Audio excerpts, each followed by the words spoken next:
What's good, everybody? It is your girl Tika Deshawn of All Things Ruthless, home of the Ruthless Addicts, here to give you guys my recap, my breakdown, my review of Tyler Perry, also known as Maxine's Baby. And yes, Maxine's Baby, the Tyler Perry story, is a compelling and inspiring biography that delved into the life and career of one of the most influential figures in the entertainment industry. Streaming on Amazon Prime Video, this biography offers an intimate look at Perry's journey from a challenging childhood to becoming a powerhouse in Hollywood.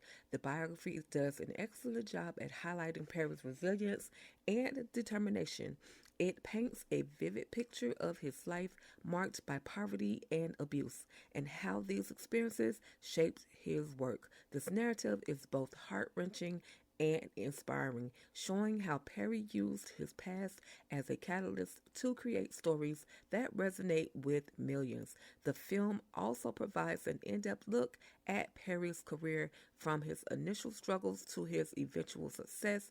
It showcases his unique storytelling, his creation of the iconic Medea character, and his impact on African American representation in Hollywood. The biography also gives viewers a glimpse into Perry's philanthropy, revealing a man who is not only successful but also deeply committed to giving back to his community.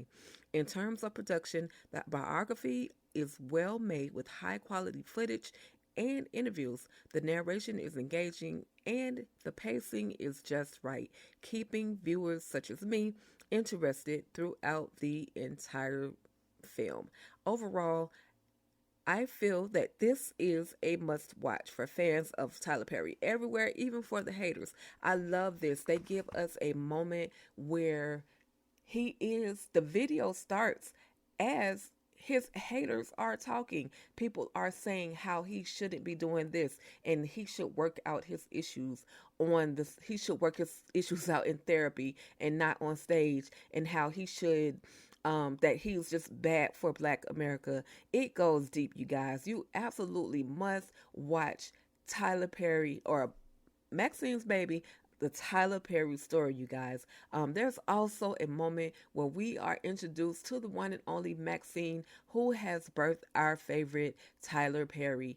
And it's very heart wrenching because he tells us a story of how she endured so much abuse that she just stayed there because she wanted her children to have a roof over their head. She wanted them to have food. She was uneducated, so she wasn't really qualified to do any kind of work or anything that would, be able to put the food on the table and keep the roof over their heads. So she had to make the decision to stick with a man who was just above and beyond abusive.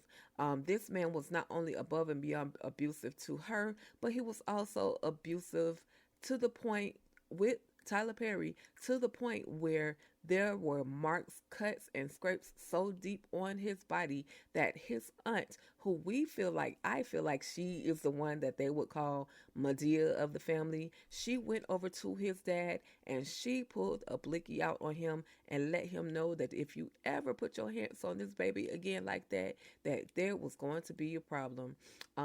Yes, his father is still alive and he seems a bit angry.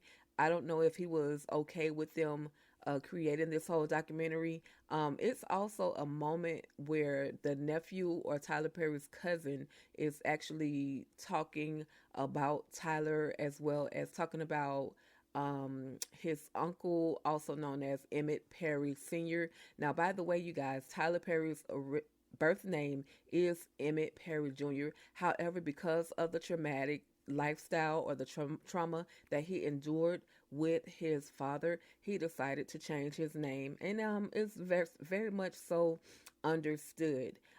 So again, there was a moment where Tyler's cousin Lucky Johnson went to try to talk to his father, and he was very aggressive, he was cursing. He was like just straight mad that Lucky had showed up at his home, which makes me wonder, are they going to dive more into his father? Is there more to him? Now, Tyler Perry never really puts him down. He just says that he was a hard worker, which is where he got his work ethic from.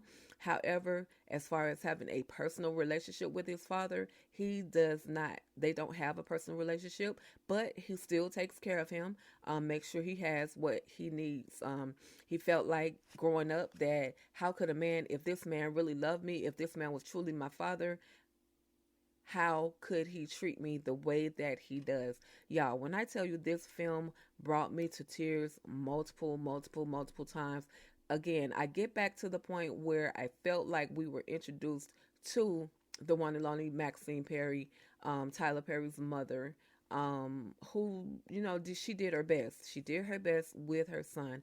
Then, speaking of son, we get to a little glimpse of Amon, which is the name of Tyler's son.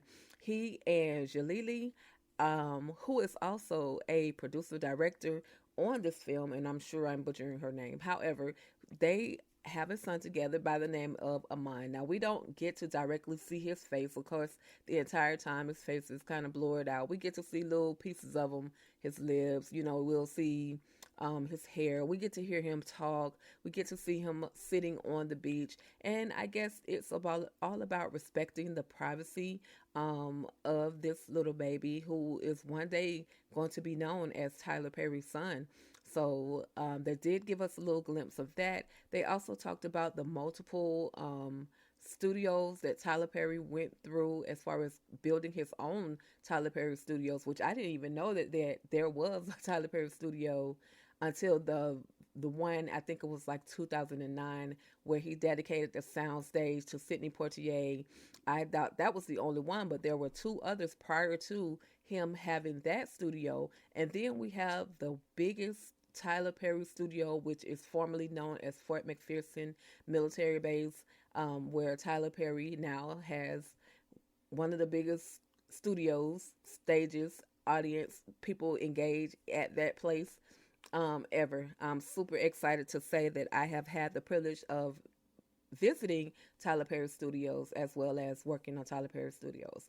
So with that being said, you guys, I really do suggest that you guys head out and check out the Maxine's Maybe, also known as the Tyler Perry story. And there's also a moment where Tyler Perry gives us an inside look as to how he can write so many scripts, how he can write so many scripts at so many at one time, as well as how he disassociates. He takes himself outside of a situation and he goes into a place where he begins to write. This is where we get Tyler Perry, the writer, See the their houses creator. and the cars in the tiniest detail of the outlet on the wall, what was plugged into it, and what the steam from the coffee. I could see all these things in my head. The world was so vivid and so beautiful and so clear. That place that I thought was safe and peaceful really existed. And I got there. And I didn't want to leave. I didn't want to come back down into myself after the trauma was over. A lot of people have trash talked him about his shows, about different. But guess what? I'm gonna let y'all know. And he says it. Tyler Perry doesn't care about the negative comments. He just keeps working. He keeps going hard. And I absolutely commend and salute him for everything that he has accomplished, considering where he has come from to where he is now.